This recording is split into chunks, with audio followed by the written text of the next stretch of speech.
Hi guys, welcome back to Flora Fun and Food. My name is Lauren and today I'm going to show you my homemade barbecue meatball recipe. Let's go. First step was to add in 2 pounds of this ground beef and pork mix, and it is an 80% lean, 20% fat. Fat kind of helps meatballs stick together, so use the fattier stuff, and then also it's cheaper, so that's great. Then I diced up 1 whole onion. I did have 2 out, thinking I would use 2, but onions give off a lot of moisture when they cook, and it can just make your meatballs a little too watery and they just won't stay together. And then the finer you can dice your onions, the better. These were maybe a little bit big and kind of hard to work with, but it was fine. Then I'm going to add 1 packet of onion soup mix, about a tablespoon of dried parsley, a teaspoon of salt, a tablespoon of black pepper, 2 tablespoons of garlic, and 2 tablespoons of Worcestershire sauce. Then I'm going to add in about a half a cup of Sweet Baby Ray's barbecue, a half a cup of ketchup, and 2 eggs. And then finally, I'm going to add in about a cup of panko breadcrumb.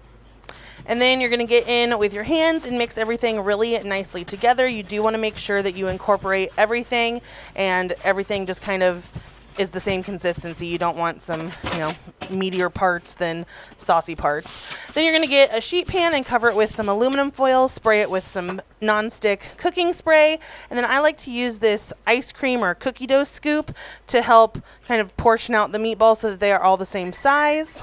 Go ahead and preheat your oven to 400 degrees, and then you're going to roll each of these kind of by hand, helping compact them a little bit because they will be somewhat loose because of the onion.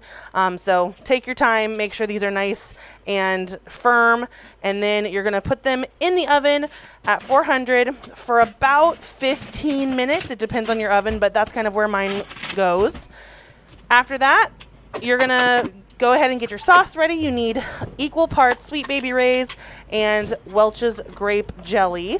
And you're just going to heat that up in a saucepan until the jelly melts into the barbecue sauce, and then just set it off to the side to cool. I like to kind of break up the jelly, but once it gets warm, everything kind of just blends together. So kind of set that to the side, and then grab your meatballs out of the oven once they're done. And then when they're cool enough, which I did mine right away and they were fine, you can go ahead and just kind of toss them into your sauce, swirl them around a little bit, kind of coat them with that sauce, and that is it. It is so easy. It's even easier if you buy the frozen meatballs, but these taste so much better, I promise. And then the last thing to do is just serve it up. So if you guys enjoyed this video, please give it a thumbs up and head over to my channel to subscribe for more content like this, and I hope to see you again very soon. Thanks guys. Bye.